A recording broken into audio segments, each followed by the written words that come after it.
আমরা যাত্রা শুরু করলাম থাইল্যান্ডের উদ্দেশ্যে। এটা হচ্ছে আমরা যখন ইমিগ্রেশন ক্রস করে আমরা বাংলাদেশ এয়ারপোর্টের ভিতরে বসেছিলাম। তার আগে আমরা একটু দেখাচ্ছি যে প্রথমে আমাদেরকে ইমিগ্রেশনের জন্য এখানে দাঁড়াতে হয়েছিল। এয়ারপোর্ট থেকে ঢুকে টার্মিনাল 1 যেটা ইন্টারন্যাশনাল ফ্লাইটগুলো যায়, আমরা অলরেডি ইমিগ্রেশন ক্রস করে আমরা ভেতরে দাঁড়িয়ে কোনো ঝামেলা নাই। সেখান থেকে ইমিগ্রেশন ক্রস করে বাজে বেলা 8টার সময় আমাদের ফ্লাইট চলে এসেছিলাম ইউএস বাংলা, যে এটা যার পরপরই আমরা আসলে প্লেনে উঠব। তো প্লেনে ওঠার পরে আমরা নিশ্চিত হতে পারলাম যে না, আমাদের সব কাজ শেষ, আমাদের ভিসা প্রসেস তো আগেই শেষ করেছি, এখন আমরা তাহলে সত্যি সত্যি থাইল্যান্ড যাচ্ছি। তো ফ্লাইটের পরে ওরা আবার একটা ছোট গাড়ি দেয়, যেই গাড়িটাতে করে মানে ফ্লাইটে ওঠার আগে সেই গাড়িটা করে আমরা আসলে ইউএস বাংলার যে মেইন যে গাড়িটা সেই কাছে আসতে হয়েছিল আমাদেরকে। তারপরে প্লেনের মধ্যে আসলে আমাদের একটা মানে মজার ঘটনা ঘটেছে, কারণ আপনারা জানেন যে আমার বোনের ছেলে প্রীতম, সে আমার সাথে আমি যে ফ্লাইটটাতে যাবো 737 উইংয়ে ক্যাপ্টেন BS এবং 217, সেই ফ্লাইটটা হঠাৎ করে ওকে দুবাই যেতে হয়েছিল বলে ও আরেকজন ক্যাপ্টেনের কাছে আমার কথাটা বলে রাখে। সে কারণে সে ক্যাপ্টেন আমাদের জন্য স্পেশাল ট্রিটমেন্ট হিসেবে অনেক কমপ্লিমেন্টারি ফুড, তারপরে আমরা যাতে কোনো অসুবিধা না হয় আমার বাচ্চাদেরকে নিয়ে, বা ও প্রীতমের খালুর একটু শরীরটা হালকা খারাপ, সে একটু সিক ফিল করছিলেন, তাকে নিয়ে আমি ফ্লাই করছি, সো আমি একটু টেনশনে ছিলাম। তো পুরো ব্যবস্থাটাও এমনভাবে আগে থেকে করে রেখেছিল যে আমার কোনো সমস্যা হয়নি। তো ইউজুয়ালি আগে আমরা প্রায়ই ফ্লাই করতাম ঢাকা থেকে খুলনায় যাওয়ার জন্য, আমরা যশোর এয়ারপোর্ট হয়ে যেতাম। তো সেই সময় আসলে আমাদের প্রায় ফ্লাইটে যাওয়া হতো। তো অনেক দিন পদ্মা সেতুর কারণে আমরা ফ্লাইটে যাচ্ছিলাম না, এই কারণে অনেকটা ভুলেও গেছি ফ্লাই করার জন্য কেমন খারাপ লাগবে। কিন্তু আল্লাহর রহমতে আমার হাজব্যান্ড, আমার বাচ্চাদের কোনো কমপ্লেন ছিল না, কারণ আসলে ইন্টারন্যাশনাল ফ্লাইটগুলো অনেক বড় হয়ে থাকে এবং এত কমফোর্ট জোন ওরা তৈরি করার চেষ্টা করে কাস্টমারদেরকে, যেহেতু অনেক ভিআইপি কাস্টমার প্যাসেঞ্জার থাকে। তো আমরা একটা সারা রাস্তা মানে এক্সাইটমেন্টের তো শেষ নাই, কারণ আমি আমার বিয়ের আগে আমার বাবার সাথে প্রথম ইন্ডিয়াতে গিয়েছিলাম। দেশের বাইরে বলতে যদি ইন্ডিয়াকে বোঝাই তো ওটাই ছিল আমার প্রথম যাওয়া। আর তারপরে আমার বিয়ের পরে এবারে আমার প্রথম দেশের বাইরে আমি আসলাম এবং আমরা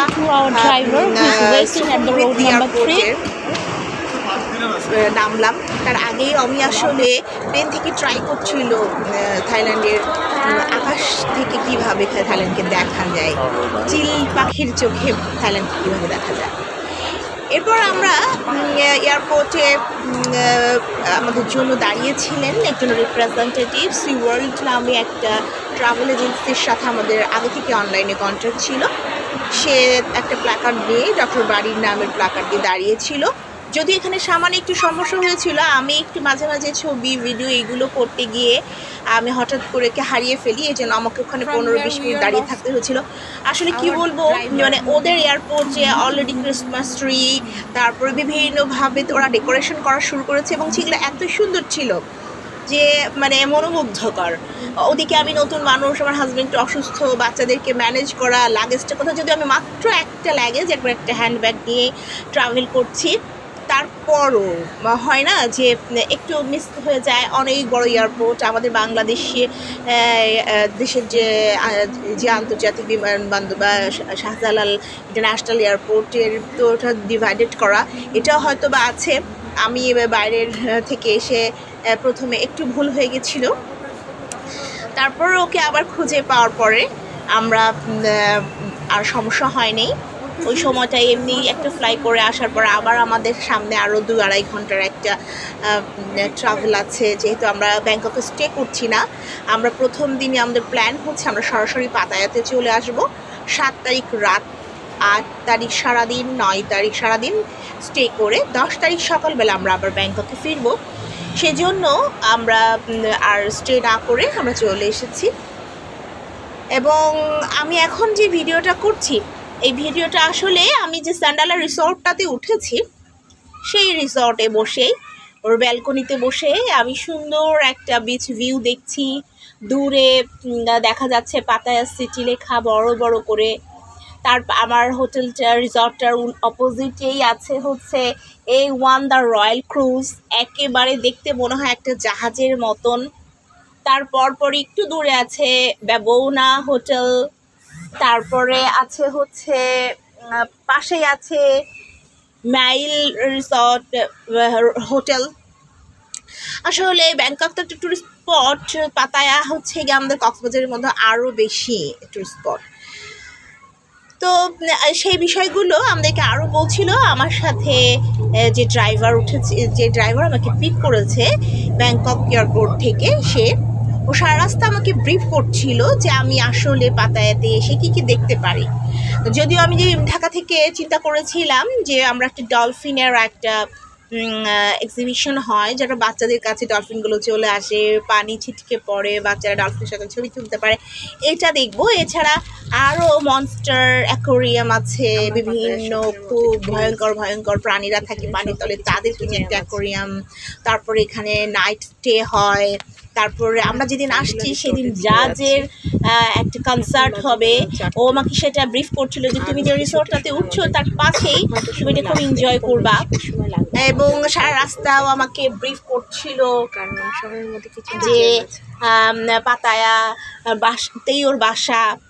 তারপর আমি যেন গ্র্যাব অ্যাপসটা ইনস্টল করি যাতে আশেপাশে কোথাও যেতে চাইলে ওর হেল্প নিতে পারি। তারপর ও এটা বলছিল যে আমি যদি চাই তো ওর সাথে কন্ট্যাক্ট করতে পারি, তবে থ্রু ওরা খুব প্রফেশনাল, তো আমার সাথে একাই এটা বলবে না। ওর নাম বা অ্যাড্রেস বা ফোন নাম্বারও আমাকে দেয় নাই, যাতে ওই এজেন্সির সাথে ও বিক্রি করবে না। এই জন্য বলেছে আমি যেন এজেন্সির থ্রুতে আসি, আদারওয়াইজ আমি গ্র্যাব ইনস্টল করে নিই যেন। তারপরে হচ্ছে গিয়ে আমি গুগল ট্রান্সলেটর দিয়ে কথা বলে আমি থাই ভাষা ওকে যেন বোঝাতে পারি, সেটাও আমাকে হেল্প করলো।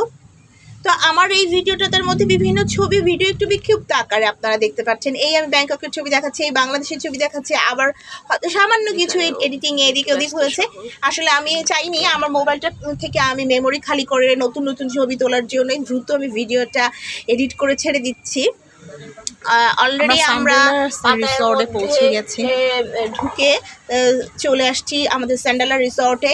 এটা আমরা অনলাইনে যখন দেখেছি সেটা যতটা সুন্দর, আসলে ছবিতে অতটা প্রকাশ করা যায় না, বাস্তবে আমাদের আরও অনেক বেশি ভালো লেগেছে। কারণ আমার বাচ্চারা খুব পানি পছন্দ করে।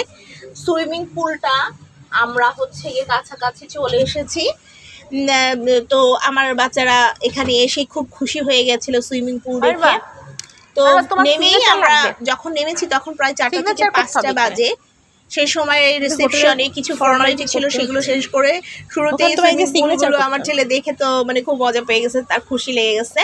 এরপর আমরা যখন রুমে ঢুকলাম, আমরা যখন দেখলাম যে পুরো আমাদের রুম থেকে পুরো বিচটা দেখা যায়, ওয়াও! এটার পর আর অন্য কোনো কথাই নাই। আমার হাজব্যান্ডেরও খুব পছন্দ হচ্ছে যে তার পুরো জার্নিতে যতটুকু হালকা কষ্ট হয়েছে, বেশি কষ্ট না, একটু কোথাও মুভ করতে গেলে হবে। আমরা একেবারে বেলকনির বারান্দা থেকে বসে পুরো বিচটা দেখতে পাচ্ছি। এখনও আমি যখন ভিডিওটা করছি পুরো বিচটা দেখা যাচ্ছে, সবে খুব মজা করছে। একটু হেঁটেই মানে এখানে আমাকে এক্সট্রা কোনো গাড়ি বা লেগুনা আছে, এখানে লেগুনার মতন অনেকগুলো প্যাসেঞ্জার একসাথে উঠতে পারে, এগুলো নিতে হচ্ছে না। অন্যান্য রিসোর্ট থেকে সিরিজটা এতটা দূর থেকে যদি একটু হাঁটা লাগে, কিন্তু আমরা এমন একটা রিসোর্ট নিয়েছি যেখানে আমাদের এটা লাগছে না। আমরা হচ্ছে গিয়ে 623 হচ্ছে থাইল্যান্ডের রিসোর্ট বলছি রেস্টুরেন্ট, কারণ আমরা গিয়েছিলাম কারণ এইটা অনেক কেমন এখানে আপনি পাইলে একেবারে আপনি পার্সোনাল ফ্রাই নিতে পারেন, তারও পে করতে হয়। আমরা আরেকটা মানে ধরনের সাথে খাই না, আর 5 স্টার একটু 4 স্টার হয়ে যাচ্ছে, এবং এই রোডটা আমরা রুমটা পেয়েছিলাম না, করার সময় টাইম ছিল না। তো যাই হোক, এরপরে আপনারা দেখছেন যে আমরা রাতের সিনারিতে চলে এসেছি। তার ছেলে আসলে কালকে ট্যুরের জন্য আমরা একটু খেয়ে একটু রেস্ট করে গাড়ি লাইভে দেখানোর পরই আমরা একটু সন্ধ্যা হয়ে গেছিল। আমাদের কাছে প্রীতমের ক্যাপ্টেনের দেওয়া খাবার খেয়ে আমাদের দুপুরবেলা পেট ভরে গেছে, আমরা বাইরে খাই না। এরপর আমরা রাস্তায় বের হতে হতে সন্ধ্যা হয়ে গেছিলো। সন্ধ্যা নেমেই আমার হাজব্যান্ড এবং আমার ছেলে ট্রাই করলো আগামী দিনে আমাদের একটা ট্যুর প্ল্যান সাজানোর দরকার, যেটা কিনা আমরা একজন ড্রাইভার মিস্টার খানকে দিলাম। ও আমাদের সাথে 3500 বাদ মানে বাংলাদেশে প্রায় 12,000-13,000 টাকার মধ্যে আমাদেরকে তিনি যেটা ডলফিন যে রেস্টুরেন্ট এবং মনস্টার ডলফিন যে শো এবং মনস্টার অ্যাকোরিয়াম ওইটা দেখাতে নিয়ে যাবে। 200 অ্যাডভান্স নিল, কারণ ও চাচ্ছে যে ওর গাড়ি ভাড়া টাকাটা অ্যাডভান্স করতে। তারপরে আমরা হচ্ছে গিয়ে সেইগুলো ঠিক করলাম, ঠিক করে কনফার্ম করলাম এবং আগামীকালের জন্য প্ল্যান সাজিয়ে ফেললাম। আমি খুব অবাক হলাম যে আমার ছেলেটা খুব দারুণ করে ওদেরকে কনভিন্স করতে পারে, বার্গেন করতে পারে, কথা বলতে পারে। বরং সেখানে আমি বাবার হাজব্যান্ড অনেক জায়গায় ওদেরকে বোঝাতে পারছিলাম না, কারণ আপনারা যারা ইতিমধ্যে থাইল্যান্ডে এসেছেন আপনারা জানেন এরা পুরোপুরি ইংলিশটাও পারে না, বাংলা তো বুঝবেই না, আমরাও যে খুব ইংলিশে ফ্লুয়েন্ট তাও না। তো দুই পাক্ষিকে কথা একটু এলোমেলো হয়, সেখানে কমিউনিকেশন করার জন্য যতটুকু ল্যাঙ্গুয়েজ দরকার সেটা দেখে আমার ছেলে ওদের সাথে কথা বলে বার্গেন করে নেগোশিয়েট করে একটা কম টাকার মধ্যে একটা ট্যুর প্ল্যান সাজানোর অনেক চেষ্টা করলো এবং সে সাকসেস হলো। তো আমি বরং বোরিং ফিল করছিলাম। বাই দিস টাইম কিছু স্ট্রিট ফুড দেখছিলাম, অনেকগুলো টেস্ট স্মেল আমার কাছে খারাপ লাগলো, তারপরেও চাচ্ছিলাম খেতে। আমার হাজবেন্ড রিস্ক নিও না, যাবে আমরা জার্নিতে আছি, আমরা বলে বিপদে পড়ে যাবা। তারপরও আছে না এক্সাইটমেন্টে কিছু খাবার খেয়ে ফেলেছি, এটাতে আমি সারা রাত একটু কষ্ট পেয়েছি, মেডিসিন নিতে হচ্ছে আমাকে। সবচেয়ে বেশি মজা পেয়েছি যেটা আমি ভিডিওতে আনি না, একটা স্পা নিয়েছি, বডি ম্যাসেজ করা না, এটা আমি শুধু হেড অ্যান্ড শোল্ডার একটা ম্যাসেজ দিয়েছি। আমি ওটা না নিলে হয়তো আমি অসুস্থই থাকতাম, আমি নড়তেই পারতাম না পরের দিন। তো আমরা কি করলাম, এই একটু একটু করে ঘুরছি দেখছি, আর পাশেই যেহেতু বিচ, আবার বিচের কাছে যাচ্ছি। তো আমার ছেলে একটু বিচে যে এক্সাইটমেন্টে ভিজে ফেললো, পরেও বলে কি মা একটু ফ্রেশ হওয়ার দরকার, তাই আমরা আমাদের যে রিসোর্ট সেটাও হাঁটা রাস্তা, আবার এসে আমরা সুইমিং পুল ওদেরকে গোসলটা করিয়ে একটু ফ্রেশ করিয়ে আবার আমরা বাইরে বের হয়ে গেলাম। বাইরে আমাদের উদ্দেশ্য হচ্ছে আমরা ডিনার করব। তো তার আগে আমরা সার্চ করছি ইন্ডিয়ান ডিশ কোথায় পাওয়া যায় বা বাঙালি খাবার পাওয়া যায় কি না, কারণ এখানকার যে খাবার সেগুলো কিছু লবণ বেশি থাকে এবং সি ফুড থাকে, পর্ক বা অক্টোপাস এই ধরনের খাবার থাকে। এটা প্রথম ধাক্কায় নিতে খারাপ লাগলেও আসলে অনেস্টলি স্পিকিং আমরা এক পর্যায়ে খেতে হয়েছে, কারণ কি একটু ভিন্ন দেশে আসলে সেই দেশের খাবার, কালচার, ড্রেস আপ সব কিছুই মানে এন্টারটেইন হতে হয়, তা না হলে নিজের দেশ থেকে অন্য দেশে কেন আপনি ঘুরতে আসছেন। তো সবচেয়ে বেশি মজা লেগেছে রাস্তা দিয়ে যাওয়ার পথে আশেপাশে হিউজ একটা festive mood.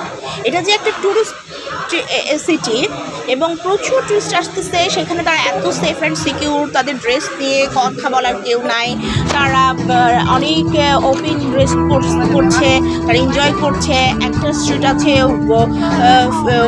Free walk street, ওখানে হচ্ছে আপনি চাইলে বারে ঢুকে ডান্স করতে পারেন, আপনি ড্রিঙ্ক করতে পারেন বা আপনি মাসাজ পার্লারে ঢুকে যেতে পারেন। এগুলো নিয়ে এখানে আসলে জাজমেন্ট করার কেউ নাই।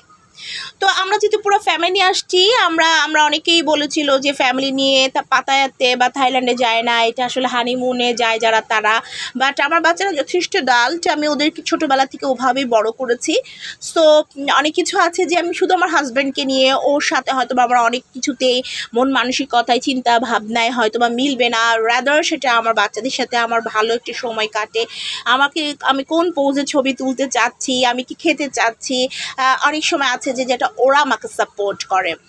তো আমাকে অনেক সুন্দর সুন্দর ছবি অমির iPhone 12 নতুন যেটা সে কিনেছে সেটা দিয়ে তুলতে গিয়ে একটু পানিও লেগে গেছে, কারণ বেশি স্টাইল করে ছবি তুলতে যে, ঢেউ আনতে গিয়ে, প্রফেশনাল ফটোগ্রাফারদের মতো ছবি তুলতে যে একটু কেরামতি করতে যে তার মোবাইলে একটু সমস্যা হচ্ছিল। তারপর যাই হোক, ওর বাবাও কোঅপারেশন করেছে, সে হাইপার হয়ে যায় নাই, সে আমাদেরকে কোঅপারেশন করেছে।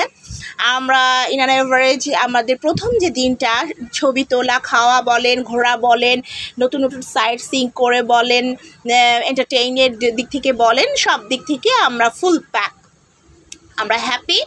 তারপরে বলতে পারেন রাত 11:30টার সময় ওদেরকে আমি রুমে পাঠিয়ে দিয়ে আমি 1 ঘন্টার জন্য বডি স্পাতে বসে গেলাম। ওটা আমি শুধু হেড অ্যান্ড শোল্ডার নিয়েছি, কারণ আপনারা জানেন যে আমার স্পন্ডালাইসিসের প্রবলেম আছে। তো আমার সেই স্পাটা নিয়ে আমি প্রায় 12:30টার সময় বাসায় আসছি। আমি চাচ্ছিলাম আমি যেন লেগ পোর্শন ফুট মাসাজটা করাইতে পারি। ওরা বললো তুমি আজকে করো না, কারণ তোমার হচ্ছে গিয়ে এখন 1 ঘন্টা মানে রাত 1:30টা বাজবে, এতটা সময় আমার স্যালুনও বন্ধ থাকবে, ওপেন থাকবে না, বন্ধ হয়ে যাবে। Better you can come tomorrow. তো আমি সেটার জন্য সকালবেলা ঘুম থেকে উঠেই চিন্তা করেছি যে আমি সেখানে চলে যাব ম্যাসাজ করতে। কিন্তু ওই যে গতকালকে যে আমরা একটা ট্যুর প্ল্যান করেছিলাম, আজকে আমাদের একটা যেতে হবে পাতায়া থেকে একটু কাছেই, প্রায় 3-4 কিলোমিটার দূরে। আমরা মনস্টার অ্যাকোয়ারিয়াম এবং ডলফিন অ্যাকোয়ারিয়ামগুলো, ডলফিন শোগুলো দেখে, আমাদের ডলফিন শোটা আসলে দুপুর 2টো থেকে শুরু হয়, তো করে আমরা লাঞ্চটা বাইরেই করতে হবে, করে আমরা হয়তো বা 3টা-4টার দিকে আমরা ব্যাক করব।